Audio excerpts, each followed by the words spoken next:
Aujourd'hui, je vais vous parler du reflux gastro-œsophagien.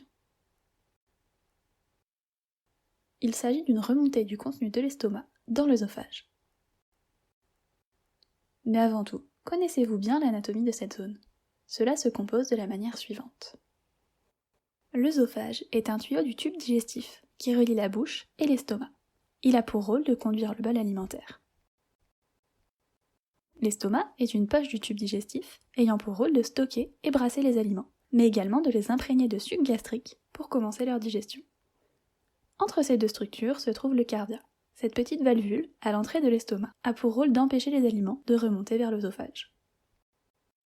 Voyons comment se forme le reflux. Lorsque cette petite valve fonctionne mal, les reflux apparaissent, comme nous pouvons le voir ici. Cela a pour conséquence une remontée des sucs gastriques le long de l'œsophage. Ces reflux entraînent alors une acidité gastrique, des sensations de brûlure, voire même des irritations de la zone. Une irritation chronique peut entraîner une inflammation de l'estomac, pouvant provoquer une ulcération.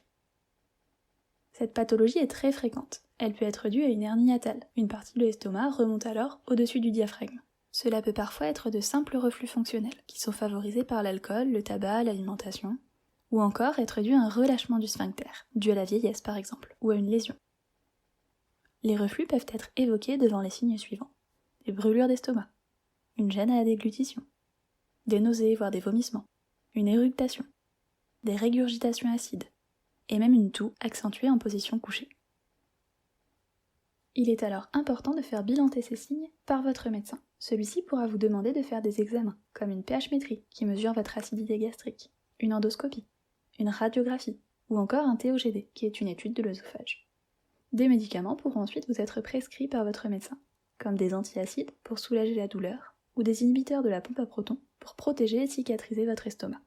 Une chirurgie pourra être envisagée en cas d'échec des traitements pour corriger les anomalies. Mais que vient faire l'ostéopathie là-dedans?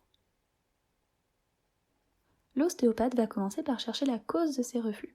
Est-ce une hernie hiatale, un estomac contracté, un relâchement du sphincter, une hyperpression abdominale? Il cherchera une altération de la viscoélasticité ou une perte de mobilité du système digestif, du diaphragme, de l'abdomen et du thorax, et même la mobilité globale du corps, pour comprendre précisément comment cela se passe chez vous. Il faudra compter en moyenne 1 à 3 séances. La prise en charge dépendra ensuite de la cause de ces reflux. Si c'est une hernie hiatale, il ne pourra pas la guérir, mais il cherchera à améliorer la mobilité de la zone et limiter la progression de la hernie. Si c'est un reflux fonctionnel, l'ostéopathie pourrait être beaucoup plus efficace. Il faudra alors redonner de la mobilité et une capacité fonctionnelle à l'organe. S'il s'agit d'un déséquilibre de pression, il faudra chercher à rééquilibrer celle-ci en travaillant de manière synergique le diaphragme et le périnée notamment. Enfin, il s'assurera du bon fonctionnement global du corps. Suite à la séance, vous pourrez ressentir une amélioration du transit, une diminution des reflux, voire éventuellement des gargouillements. Pour limiter ces reflux, voici quelques conseils. Évitez les repas copieux, gras, les boissons gazeuses, qui favorisent le relâchement du sphincter. Ne pas faire d'efforts importants après le repas. Évitez le tabac. En cas de surpoids, il faudra adapter l'alimentation et pratiquer une activité physique régulière. Surélever la tête du lit et dormir sur le dos. Ne pas se coucher immédiatement après le dîner. Et limiter la consommation d'alcool. Cette vidéo est maintenant terminée. N'hésitez pas à la commenter et à la partager autour de vous.